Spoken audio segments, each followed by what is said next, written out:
ದಯಮಾಡಿ ಸರ್ಕಾರ ಬರಬೇಕು, ಆ ಧ್ವಜಗಳನ್ನು ನೀವು ತೆಗೆಸಬೇಕು. ಮೊದಲ ನಮಗ್ ನ್ಯಾಯ ಕೊಡ್ತೀರೇ ಇಲ್ರಿ ಪೊಲೀಸರೇ, ನಮಗ್ ರಕ್ಷಣೆ ಕೊಡ್ತೇ ಇಲ್ರಿ ಕಂದಾಯ ಇಲಾಖೆಯವ್ರೆ, DC ಅವರೇ, SP ಅವರೇ, ಮಂತ್ರಿಗಳೇ, ಮುಖ್ಯಮಂತ್ರಿಗಳೇ. ನಾವು ಇರಬೇಕೋ ಇರಬಾರ್ದು? ನಮ್ಮ ಮೇಲೆ ಅನ್ಯಾಯ ಆಗ್ತಾ ಇದೆ, ನಮ್ಮ ಮೇಲೆ ದಬ್ಬಾಳಿಕೆ ಆಗ್ತಾ ಇದೆ, ನಮ್ಮ ಹಕ್ಕುಗಳನ್ನು ಕಿತ್ತಿಕೊಳ್ಳಲಾಗ್ತಾ ಇದೆ, ನಮಗ್ ಸ್ವಾತಂತ್ರ್ಯ ಇಲ್ಲ. ನಾನು ಇವತ್ತ DC ಅವರಿಗೆ, SP ಅವರಿಗೆ ಕೇಳ್ತಾ ಇದ್ದೀನಿ, ನಮ್ಮ ಸರ್ಕಾರ ಎಲ್ಲಾದ್ರಿ? ಸರ್ಕಾರ ಅವ್ರದೇ ಆದ್ರೆ ನಮಗಿಲ್ಲ, ಬೇರೆ ಜನರಿಗೆ ಸರ್ಕಾರ ಇಲ್ಲ. ನಾವ್ ಎಲ್ಲಿ ಹೋಗ್ಬೇಕು? ತಹಸೀಲ್ದಾರ್ ಮುಸ್ಲಿಮ್ರು, ಅವರಿಗೂ ಬೈತಾರ. ಇಡ್ಲಿ ಚಟ್ನಿ ಅಚ್ಚ ಹೈ, ತಹಸೀಲ್ದಾರ್ ಲುಚ್ಚ ಹೈ ಅಂತ ಅವ್ರು ಬೈತಾರ.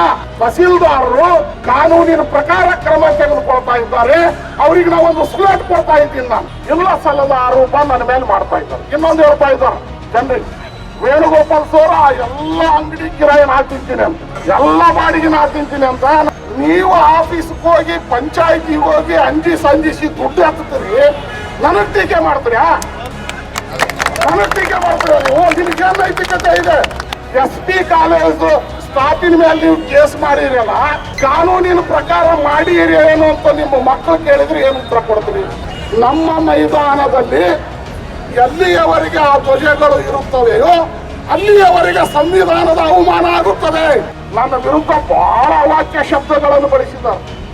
I don't care.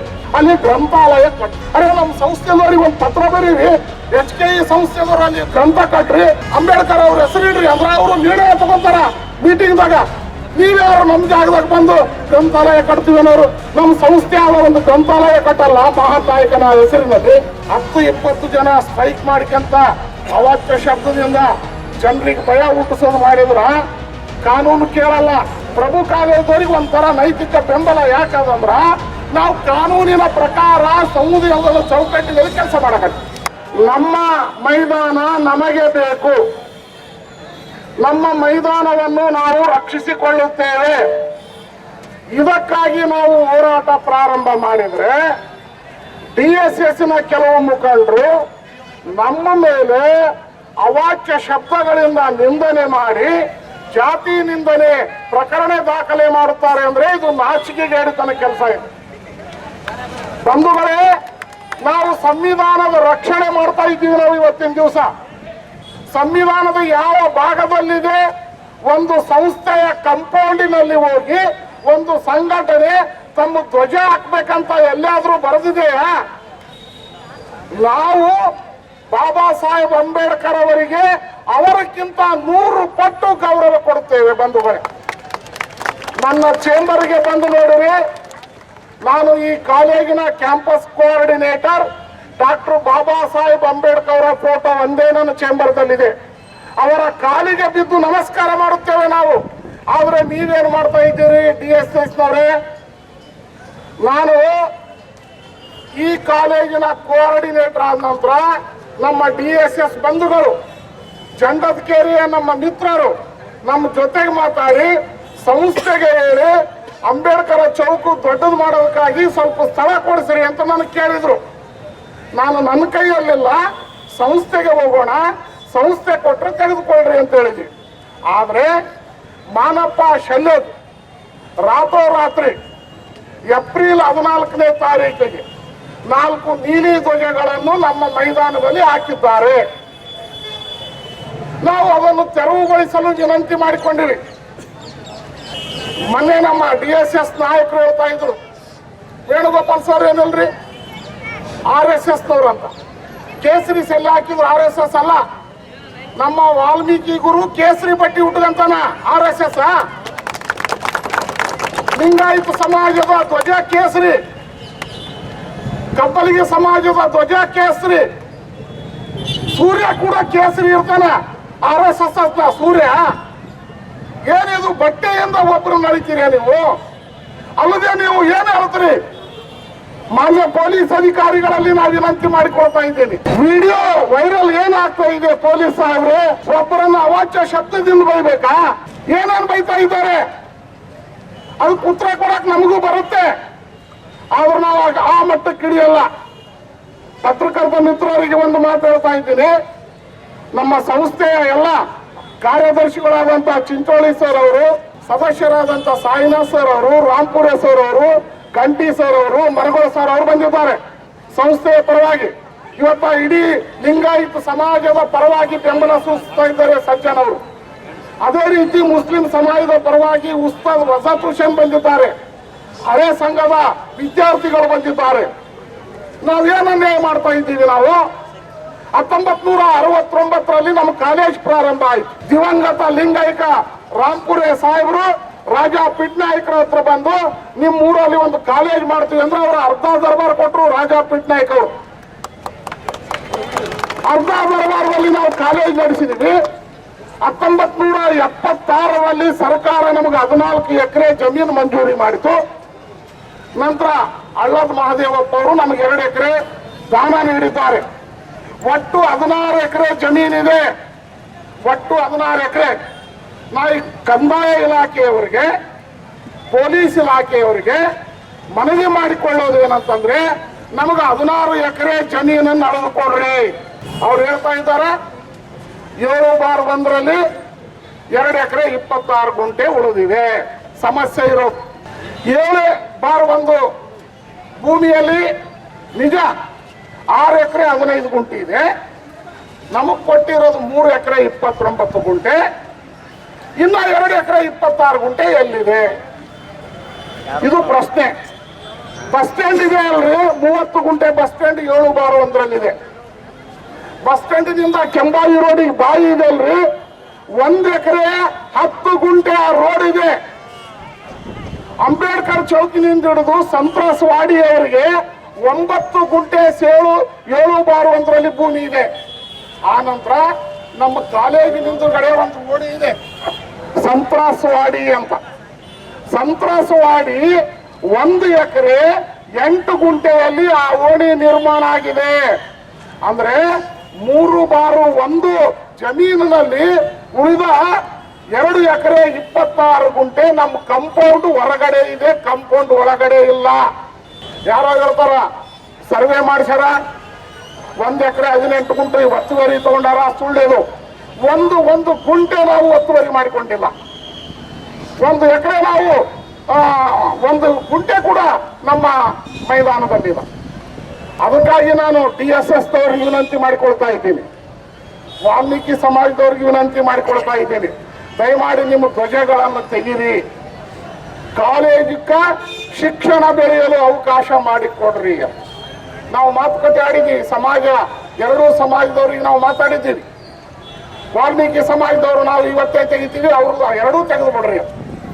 DSS ದವರು ಹೇಳ್ತಾರೆ ನಾವು ತೆಗಿಯಲ್ಲ, ನಾವು ಈ ಜಾಗ ಕಿತ್ತಿಕೊಳ್ತೀವಿ ಅಂತಾರೆ. ಅದು ಕಿತ್ತಿಕೊಳ್ಳಕ್ಕೆ ನಾವು ಬಿಡಲ್ಲ. ಸಂವಿಧಾನದ ಚೌಕಟ್ಟಿನಲ್ಲಿ ಇಲ್ಲ ಸರ್ಕಾರ ಜಾಗ. ಸರ್ಕಾರದಿದ್ರು ನೀವ್ಯಾರ್ರಿ? ತಹಸೀಲ್ದಾರ್ ಇಲ್ಲ, ಪೊಲೀಸ್ ಇಲಾಖೆ ಇಲ್ಲ, DC ಇಲ್ಲ, SP ಇಲ್ಲ. ಬಂದು ಕೇಳಿ ಅವ್ರು ನೀವ್ಯಾರು? ನಾನು ಇವತ್ತ DC ಅವರಿಗೆ, SP ಅವರಿಗೆ ಕೇಳ್ತಾ ಇದ್ದೀನಿ, ನಮ್ಮ ಸರ್ಕಾರ ಎಲ್ಲಾದ್ರಿ? ಸರ್ಕಾರ ಅವ್ರದ್ದೇ ಆದ್ರೆ ನಮಗಿಲ್ಲ, ಬೇರೆ ಜನರಿಗೆ ಸರ್ಕಾರ ಇಲ್ಲ. ನಾವ್ ಎಲ್ಲಿಗೆ ಹೋಗ್ಬೇಕು? ಅಮೇರಿಕಕ್ಕೆ ಹೋಗ್ಬೇಕಾ? ನಮಗೂ ಸಂವಿಧಾನ ಇದೆ. ಸಂವಿಧಾನದ ಪ್ರಕಾರ ಶಾಂತಿ ವ್ಯವಸ್ಥೆ ಕಾಪಿಡದಂತ ಪೊಲೀಸ್ ಇನ್ಸ್ಪೆಕ್ಟರ್ಗೆ ಅವಾಚ್ಯ ಶಬ್ದದಿಂದ ಬೈತಾರ. ಅವನು ವಾಲ್ಮೀಕಿ ಸಮಾಜದ ವ್ಯಕ್ತಿ ಅಂತ. ವಾಲ್ಮೀಕಿ ಸಮಾಜದ ವ್ಯಕ್ತಿ ಸಂವಿಧಾನಕ್ಕೆ ರಕ್ಷಣೆ ನೀಡಿ ನಮಗ್ ರಕ್ಷಣೆ ಕೊಡ್ತಾ ಇದ್ದಾನ. ಸುರ್ಪುರ್ ಕಾಲೇಜು ಮೈದಾನ ಯಾರ್ದಿದೆ ಸರ್ವೆ ಮಾಡಿಸಿ ನಾನು ಎಲ್ಲರಿಗೂ ನ್ಯಾಯ ಕೊಡಿಸ್ತೀನಿ ಅಂತಂದ್ರೆ ಅವ್ರ ವಿರುದ್ಧ ಅವಾಚ್ಯ ಶಬ್ದದಿಂದ ಬೈತಾರ. ಮಾನ್ಯ SP ಸಾಹೇಬ್ರೆ, ನಾನು ಇದು ನಿಮಗೆ ಪ್ರಶ್ನೆ ಮಾಡ್ತಾ ಇದ್ದೀನಿ. ನಿಮ್ಮ ಮುಂದೆ ನಿಮ್ಮ ಇಲಾಖೆ ಆಫೀಸರ್ ಬೈದ್ರು ಸುಮ್ಮನೆ ಇರ್ತೀರ? ಏನು ಕ್ರಮ ತಗೊಳ್ಳಲ್ಲ, ಕಾನೂನಿಲ್ಲ. ಅದೇ ರೀತಿ ಇನ್ನೊಬ್ರು ಸರ್ಕವಾಸ್ ಅಂತಂದು ತಹಸೀಲ್ದಾರ್ ಮುಸ್ಲಿಮರು, ಅವರಿಗೂ ಬೈತಾರ. ಇಡ್ಲಿ ಚಟ್ನಿ ಅಚ್ಚಾ ಹೈ, ತಹಸೀಲ್ದಾರ್ ಲುಚ್ಚಾ ಹೈ ಅಂತ ಅವ್ರು ಬೈತಾರ. ಅಂದ್ರೆ ಏನಿದ್ರ ಅರ್ಥ? ಸರ್ಕಾರ ಇಲ್ಲ. ನಮಗ್ ಬೇರೆ, ನಾನು ಮಂತ್ರಿಗಳಿಗೂ ಕೇಳ್ತೀನಿ ಈ ವೇದಿಕೆಯ ಮೂಲಕ, ಮಂತ್ರಿಗಳೇ ನಮಗ್ ಸರ್ಕಾರ ಆದಾಯ ಇಲ್ಲ, ನಮಗ್ ಸಂವಿಧಾನ ಆದಾಯ ಇಲ್ಲ, ಸಂವಿಧಾನದ ಚೌಕಟ್ಟು ನಾವು ಮೀರಿ ಹೋಗಿಲ್ಲ, ಸಂವಿಧಾನದ ಉಲ್ಲಂಘನೆ ಮಾಡಿಲ್ಲ, ಮಹಾನ್ ನಾಯಕರಿಗೆ ನಾವು ಅತಿ ಗೌರವ ಕೊಡುತ್ತೇವೆ. ಇವತ್ತ ನಾನು ಈ ಓಪನ್ ಸ್ಪೀಚ್ ನಲ್ಲಿ ಹೇಳ್ತಾ ಇದ್ದೀನಿ. ಈಗ ನಮಗ ಪೊಲೀಸ್ ಇನ್ಸ್ಪೆಕ್ಟರ್ ಮತ್ತು ಡಿವೈಎಸ್ಪಿ ಅವರು ತಹಸೀಲ್ದಾರರು ಕಾನೂನಿನ ಪ್ರಕಾರ ಕ್ರಮ ತೆಗೆದುಕೊಳ್ತಾ ಇದ್ದಾರೆ. ಅವರಿಗೆ ನಾವೊಂದು ಸ್ಲೇಟ್ ಕೊಡ್ತಾ ಇದ್ದೀನಿ. ನಾನು ಏನ್ ಹೇಳ್ತಾರೆ ಅವರು? ಕಾನೂನು ಹೇಳಿದಂಗ ನೀವು ಮಾಡಬಾರ್ದು, ನಾವೇ ಕಾನೂನು.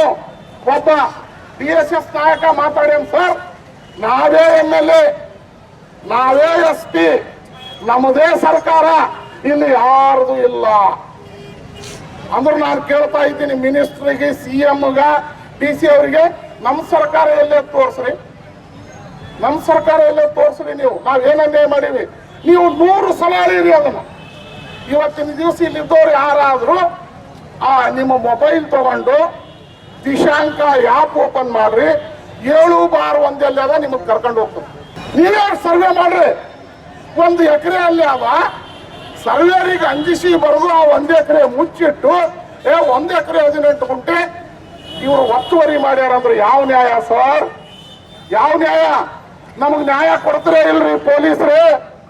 ನಮಗ ರಕ್ಷಣೆ ಕೊಡ್ತಾ ಇಲ್ರಿ ಕಂದಾಯ ಇಲಾಖೆಯವ್ರೆ, DC ಅವ್ರೆ, SP ಅವ್ರೆ, ಮಂತ್ರಿಗಳೇ, ಮುಖ್ಯಮಂತ್ರಿಗಳೇ? ನಾವು ಇರಬೇಕೋ ಇರಬಾರ್ದು? ನಮ್ಮ ಮೇಲೆ ಅನ್ಯಾಯ ಆಗ್ತಾ ಇದೆ, ನಮ್ಮ ಮೇಲೆ ದಬ್ಬಾಳಿಕೆ ಆಗ್ತಾ ಇದೆ, ನಮ್ಮ ಹಕ್ಕುಗಳನ್ನು ಕಿತ್ತಿಕೊಳ್ಳಲಾಗ್ತಾ ಇದೆ, ನಮಗ್ ಸ್ವಾತಂತ್ರ್ಯ ಇಲ್ಲ. ಇದು ಹಿಂಗೆ ಮುಂದುವರೆದ್ರೆ ಇದು ಒಂದು ಸ್ವಾತಂತ್ರ್ಯ ಹೋರಾಟ ಆಗಿ ಪರಿವರ್ತನೆ ಆಗುತ್ತೆ ಅಂತ ಹೇಳೋದಕ್ಕೆ ಇಷ್ಟಪಡ್ತೀನಿ ಬಂಧುಗಳೇ. ನಿನ್ನೆ ಬೈಟ್ ಕೊಡ್ತಾ ಇದ್ದಾರ, ಶಾಸಕರಿಗೆ ಕೂಡ ಕೆಟ್ಟ ಮಾತಾಡ್ತಾ ಇದ್ದಾರ. ಅಂದ್ರೆ ಇವ್ರ ಉದ್ದೇಶ ಏನು? ವಾಲ್ಮೀಕಿ ಸಮಾಜ ಸರಿಯಾಗಿ ಬೆಳಿಬಾರ್ದ? ವಾಲ್ಮೀಕಿ ಸಮಾಜದವರು ಉನ್ನತ ಹುದ್ದೆಗೆ ಹೋಗಬಾರ್ದ? ಅದು ಅಲ್ಲದೆ ಉಮೇಶ್ ನಾಯ್ಕ್ CPI ಅವ್ರ ವಿರುದ್ಧ ಟೀಕೆ ಯಾಕಂದ್ರೆ ಅವರು ವಾಲ್ಮೀಕಿ ಸಮಾಜಕ್ಕ ಅವರು ಟಾರ್ಗೆಟ್ ಮಾಡಿ ನಮಗೆ ಅವಮಾನ ಮಾಡ್ತಾ ಇದ್ದಾರ. ನಾ ಈ ವೇದಿಕೆಯ ಮೂಲಕ ಸರ್ಕಾರಕ್ಕೆ ಕೇಳಿಕೊಳ್ತಾ ಇದ್ದೀನಿ, ದಯಮಾಡಿ ಸರ್ಕಾರ ಬರಬೇಕು, ಆ ಧ್ವಜಗಳನ್ನು ನೀವು ತೆಗೆಸಬೇಕು. ಮೊದಲ ಗಂಡಂಕೇರಿ ಬಂಧುಗಳು ಹೇಳಿದ್ರು ನನಗ, DSS ಅವರು, ಸರ್ ಕರೆಕ್ಟ್ ಅದ, ವಿಡಿಯೋ ನೋಡ್ರಿ, ಸರ್ ತಪ್ಪು ಮಾಡಿಲ್ಲ, ನಾವೇ ತಪ್ಪು ಮಾಡಿದೀವಿ, ಸರ್ ಬಳಿ ಕುಂತು ಮಾತಾಡಿದ್ರು ನಮಗೆ ಜಾಗ ಸಿಕ್ತಿತ್ತು ಅಂತೇಳಿ ನಾ ಹೇಳಿಲ್ಲ. ಆದ್ರೆ ಕೆಲವು DSS ಮುಖಂಡರು ಇಲ್ಲ ಸಲ್ಲದ ಆರೋಪ ನನ್ನ ಮೇಲೆ ಮಾಡ್ತಾ ಇದ್ದಾರೆ. ಇನ್ನೊಂದು ಹೇಳ್ತಾ ಇದ್ದಾರೆ ಜನರಿಗೆ, ವೇಣುಗೋಪಾಲ್ ಸೋರ ಎಲ್ಲ ಅಂಗಡಿ ಕಿರಾಯಿ ನಾ ತಿಂತೀನಿ ಅಂತ, ಎಲ್ಲ ಬಾಡಿಗೆ ನಾ ತಿಂತೀನಿ ಅಂತ ನಮ್ಮ ಸಂಸ್ಥೆಯವರಿಗೆ ನಿಮಗೆ ಇವತ್ತು ಹೇಳಕ್ ಇಷ್ಟಪಡ್ತಾ ಇದ್ದೀನಿ. ಅಲ್ಲಿ ಪ್ಲಾಟ್ಫಾರ್ಮ್ ಮೇಲೆ ಏನು ಡಬ್ಬಿ ಇಟ್ಟಾರಲ್ರಿ ಸರ್, ಅವರು ನಮ್ಮ ಜಾಗ ರಕ್ಷಣೆ ಮಾಡೋದಕ್ಕೆ ಅವರಿಗೆ ಕಿರಾಯಿ ಇಲ್ಲದ ಜಾಗ ಕೊಟ್ಟಿವಿ, ಅವ್ರಿಗೆ ಒಂದು ಪತ್ರ ಕೊಟ್ಟಿವಿ, ಇದು ಕಾಲೇಜ್ ಜಾಗ, ಇವರಿಗೆ ಎಲೆಕ್ಟ್ರಿಸಿಟಿ ಕೊಡ್ರಿ, ನಮ್ಮ ಸಂಸ್ಥೆ ಹೇಳಿದಾಗ ಆ ಡಬ್ಬಿ ತಕ್ಕೊಂಡು ಹೋಗ್ಬೇಕಂತ ಹೇಳಿದ್ವಿ. ಇಲ್ಲ ವೇಣುಗೋಪಾಲ್ ಸರ್ ಬಾಡಿಗೆ ತಿಂತಾರ. ಈಗ 2 ತಿಂಗಳಿಂದ ಜಂಡದಕೇರಿ ಯುವಕ ಒಬ್ಬ ನನ್ನ ಶಿಷ್ಯ, ಸರ್ ಅಲ್ಲಿ ಇಡ್ತೀನಿ ಅಂತಿಟ್ಟಾನ ದಲಿತ, ಅವನಿಗೂ ಕೇಳ್ರಿ ನಾನು ಬಾಡಿಗೆ ತಗೊಂತೀನಿ ಅಂತ. ನಾ ಎಲ್ಲಿ ಬಾಡಿಗೆ ತಗೊಂಡೇನ್ರಿ?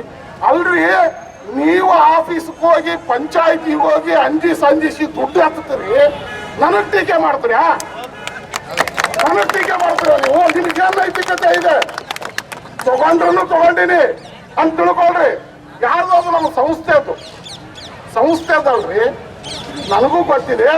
ಒಂದಿನ ಈ ರೀತಿ ನಮ್ಮ ಜಾಗ ಕಬಳಿಸ್ಲಕ್ ಬರ್ತಾರೆ ಅಂತ ಆ ಡಬ್ಬಿಗಳನ್ನಿಟ್ಟು ನಾನು ನನ್ನ ಸಂಸ್ಥೆಯ ಆಸ್ತಿ ರಕ್ಷಣೆ ಮಾಡಕ್ ಪ್ರಯತ್ನ ಮಾಡ್ತಾ ಇದ್ದೀನಿ ವಿನಃ ಬಾಡಿಗೆ ತಿನ್ನೋದಕ್ಕಲ್ಲ. ಬಂಧುಗಳೇ, ನನಗೆ 1 ಲಕ್ಷ ಪೆನ್ಷನ್ ಬರ್ತದ ಸಾಕು, ನಾನು ಹೇಳ್ತೀನಿ, ನಾನು ಬದುಕಾಕ. ಬೇರೆಯವ್ರು ಕೇಳ್ರಿ, ಎಲ್ಲರನ್ನು ಕರೆಸಿ ಕೇಳ್ರಿ, ಒಂದು ಸಲ ಅವ್ರಿಗೆ ಸಂಸ್ಥೆದಲ್ಲಿ ಕಳಿಸ್ತೀನಿ. ನೀವು ಕೆಟ್ಟದ್ದು ಮಾಡ್ತೀರಿ, ನೀವು ದುಡ್ಡು ಇಸ್ಕೊಂತೀರಿ, ಎಲ್ಲರಿಗೆ ಅಂದಿಸ್ತೀರಿ, ಪಂಚಾಯತಿಗೆ ಹೋಗ್ತೀರಿ, ಸುಳ್ಳೆ ಹೇಳ್ತೀರಿ, SC ವಾರ್ಡ್ನಲ್ಲಿ ಮರ್ಮ ಹಾಕಿವಿ ಅಂತ 20,000 ಚೆಕ್ ತಗೊಂತೀರಿ. ಅವೆಲ್ಲ ರೆಕಾರ್ಡ್ ನನ್ನ ಬಲ್ಲಿದೆ. ನೀವು ಯಾವ ಪಂಚಾಯತಿಗಾನ ಕೇಳ್ರಿ, ಎಲ್ಲಿಗಾನ ಕೇಳ್ರಿ, ಸುಳ್ಳಿತ್ತಪ್ಪ ಅಂದ್ರೆ ನನ್ನ ಮೇಲೆ ಕ್ರಮ ಆಗಿದೆ. ಕೇಸ್ ಮಾಡ್ತೀರಿ. ಮಾನ್ಯ ಪೊಲೀಸ್ ಇಲಾಖೆ ಅವರಿಗೆ ನಾವು ವಿನಂತಿ ಮಾಡಿಕೊಳ್ತಾ ಇದ್ದೀವಿ, ಅಲ್ಲಿ ನಮ್ಮ ಸ್ಥಳದಲ್ಲಿ ಅವರು ಫ್ಲಾಗ್ ಹಾಕ್ಯಾರ, ನಮ್ಮ ಮೇಲೆ ಕೇಸ್ ಮಾಡಬಾರ್ದಿತ್ತು. ನೀವು ಕೇಸ್ ಮಾಡಬಾರ್ದಿತ್ತು, ಯಾಕಂದ್ರೆ ನಾವು ತಪ್ಪು ಮಾಡಿಲ್ಲ. ಆದ್ರೆ ನೀವು ಮೇಲಿನ ಅಧಿಕಾರಿಗಳ ಒತ್ತಡಕ್ಕೆ ಮಾಡಿದ್ರಿ. ಹೇಳ್ತೀನಿ, ಮೇಲಿನ ಅಧಿಕಾರಿಗಳಿಗೂ ಹೇಳ್ತೀನಿ, SP ಕಾಲೇಜ್ ಸ್ಟಾಫಿನ ಮೇಲೆ ನೀವು ಕೇಸ್ ಮಾಡಿರಲ್ಲ, ಕಾನೂನಿನ ಪ್ರಕಾರ ಮಾಡಿರಿ ಏನು ಅಂತ ನಿಮ್ಮ ಮಕ್ಕಳು ಕೇಳಿದ್ರೆ ಏನು ಉತ್ತರ ಕೊಡ್ತೀರಿ? ನಿಮ್ಮ ಮಕ್ಕಳು ಕೇಳ್ತಾರ ಓದಿದವರು? ಹೌದಲ್ರಿ? ಎಲ್ಲ ಇಲಾಖೆಯವರು ಬರ್ತಾ ಇಲ್ಲ ಸಪೋರ್ಟಿಗೆ. ಯಾಕೆ ಬರ್ತಾ ಇಲ್ಲ? ಅವ್ರು ನೋಡಿದ್ರು ನಮ್ಗೆ ಅಟ್ರಾಸಿಟಿ ಮಾಡ್ತಾರೆ, ನಮಗ್ ಜಾತಿ ನಿಂದನೆ ಮಾಡ್ತಾರ್ರಿ. ಅವರೇ 106 ಜನ ನನ್ನ ಮೇಲೆ ದಬ್ಬಳಿಕೆ ಮಾಡ್ಯಾರ. ವಿಡಿಯೋ ನೋಡ್ರಿ. ನಾನು ನನ್ನ ಪ್ರಾಮಾಣಿಕ ಸೇವೆ ಮಾಡಿ ನಮ್ಮ ಸಂಸ್ಥೆಗೆ ಈ ಸುರಪುರಕ್ಕೆ, ಕೇವಲ ಸುರಪುರದ ಈ ಕಾಲೇಜು ನಾ ಹೇಳೀನಿ, ಲಿಂಗಾಯತ ಸಮಾಜಕ್ಕೆ ಸೀಮಿತ ಆಗಿಲ್ಲ.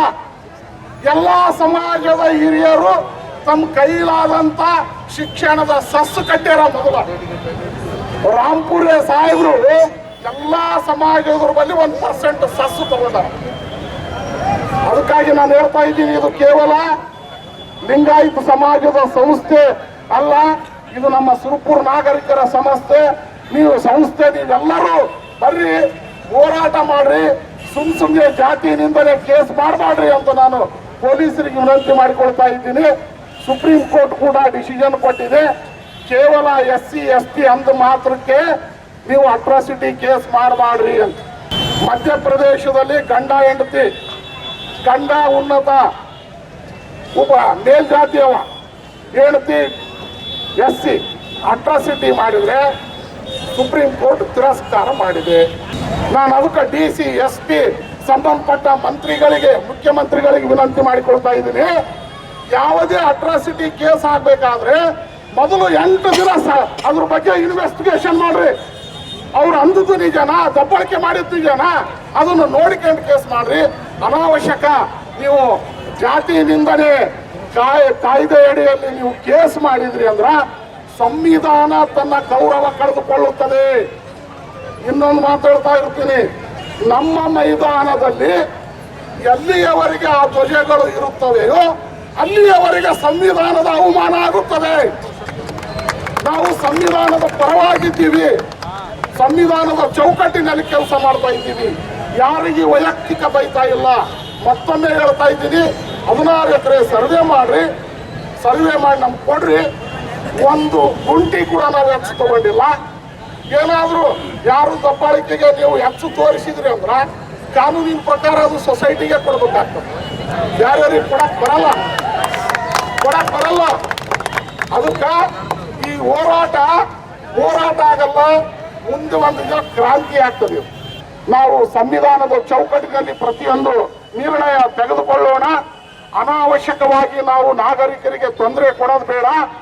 ನಾಗರಿಕರು, ಯುವಕರು ಸಿಡಿದೆದ್ರು ಅಂತಂದ್ರೆ ದೊಡ್ಡ ಕ್ರಾಂತಿ ಆಗುತ್ತೆ. ನನ್ನ ವಿರುದ್ಧ ಬಹಳ ಅವಾಚ್ಯ ಶಬ್ದಗಳನ್ನು ಬಳಸಿದ್ದಾರೆ. I don't care. ಅವ್ರು ಏನಾರ ಅದು ಹೇಳ್ಯಾರ ನನಗ, ವೇಣುಗೋಪಾಲ್ ನಾಲಾಯಕನ, ಅದು ಅವನೇ ಅನ, ಏನು ಹೇಳ್ಯಾರ ನೀವೇನೀರಿ ನೋಡ್ರಿ. ನಮ್ಮ ಹುಡುಗರಿಗೂ ಅದೇ ರೀತಿ ಬರೆಯಕ್ ಬರ್ತದ, ಅದನ್ನು ಮಾಡಬೇಡ್ರಿ. ನಾನು ವಿನಂತಿ ಮಾಡಿಕೊಳ್ತಾ ಇದ್ದೀನಿ ಮತ್ತೊಮ್ಮೆ, ನಿಮ್ಮ ಬೇಡಿಕೆ ಏನಾದ್ರೂ ಇದ್ರೆ ದೇಶಮುಖ್ ಸರ್ ಅವರು, ನಿವೃತ್ತ ಪ್ರಾಚಾರ್ಯರು, ಅವರು ಸಂಸ್ಥೆಯವರು, ಅವರಿಗೆ ಸ್ವಾಗತ ಬಯಸ್ತಾ ಇದ್ದೀನಿ. ನಿಮ್ಮ ಬೇಡಿಕೆ ಏನಾನ ಇತ್ತು ಅಂದ್ರ ಅವ್ರು ಹೇಳ್ತಾ ಇದ್ದಾರೆ, ಸರ್ ನಾವು ಯಾಕೆ ಕೇಳಕತ್ತೀವಿ, ಅಲ್ಲಿ ಗ್ರಂಥಾಲಯ ಕಟ್ತೀವಿ ಅಂತ. ಅರೆ ನಮ್ಮ ಸಂಸ್ಥೆದವ್ರಿಗೆ ಒಂದು ಪತ್ರ ಬರೀರಿ, HKE ಸಂಸ್ಥೆದವ್ರು ಅಲ್ಲಿ ಗ್ರಂಥ ಕಟ್ರಿ, ಅಂಬೇಡ್ಕರ್ ಅವ್ರ ಹೆಸರಿಡ್ರಿ ಅಂದ್ರೆ ಅವರು ನಿರ್ಣಯ ತಗೊಂತಾರ ಮೀಟಿಂಗ್ದಾಗ. ನೀವ್ಯಾರು ನಮ್ಮ ಜಾಗದಾಗ ಬಂದು ಗ್ರಂಥಾಲಯ ಕಟ್ತೀವಿ ಅನ್ನೋರು? ನಮ್ಮ ಸಂಸ್ಥೆ ಒಂದು ಗ್ರಂಥಾಲಯ ಕಟ್ಟಲ್ಲ ಮಹಾನ್ ನಾಯಕನ ಹೆಸರಿನಲ್ಲಿ. ನೀವು ಹೇಳ್ರಿ. ಅದೇ ರೀತಿ ವಾಲ್ಮೀಕಿ ಸಮಾಜದವ್ರಿಗೂ ಕೂಡ ವಿನಂತಿ ಮಾಡಿಕೊಡ್ತಾನೆ, ನಿಮ್ಮದೇನಾದ್ರೂ ಬೇಡಿಕೆ ಇದ್ರೆ ನಮ್ಮ ಸಂಸ್ಥೆಯವರಿಗೆ ನೀವು ಪತ್ರ ಕೊಡ್ರಿ, ಅದನ್ನು ಬಗೆಹರಿಸ್ತಾರ. ಅದನ್ನು ಬಿಟ್ಟು ನಾವು 10-20 ಜನ ಸ್ಟ್ರೈಕ್ ಮಾಡ್ಕೊಂತ ಅವಾಚ್ಯ ಶಬ್ದದಿಂದ ಜನರಿಗೆ ಭಯ ಹುಟ್ಟಿಸೋದು ಮಾಡಿದ್ರ ಕಾನೂನು ಕೇಳಲ್ಲ, ಸಂವಿಧಾನ ಕೇಳಲ್ಲ. ಯಾಕೆ ನಮಗೆ ಈ ರೀತಿ ಬೆಂಬಲ ಸಿಗ್ತಾ ಇದೆ? ಪ್ರಭು ಕಾಲೇಜವರಿಗೆ ಒಂಥರ ನೈತಿಕ ಬೆಂಬಲ ಯಾಕಂದ್ರ ನಾವು ಕಾನೂನಿನ ಪ್ರಕಾರ ಸಂವಿಧಾನದ ಚೌಕಟ್ಟಿನಲ್ಲಿ ಕೆಲಸ ಮಾಡಕತ್ತೀವಿ. ಸಂವಿಧಾನದ ಚೌಕಟ್ಟಿನಲ್ಲಿ ನಾವು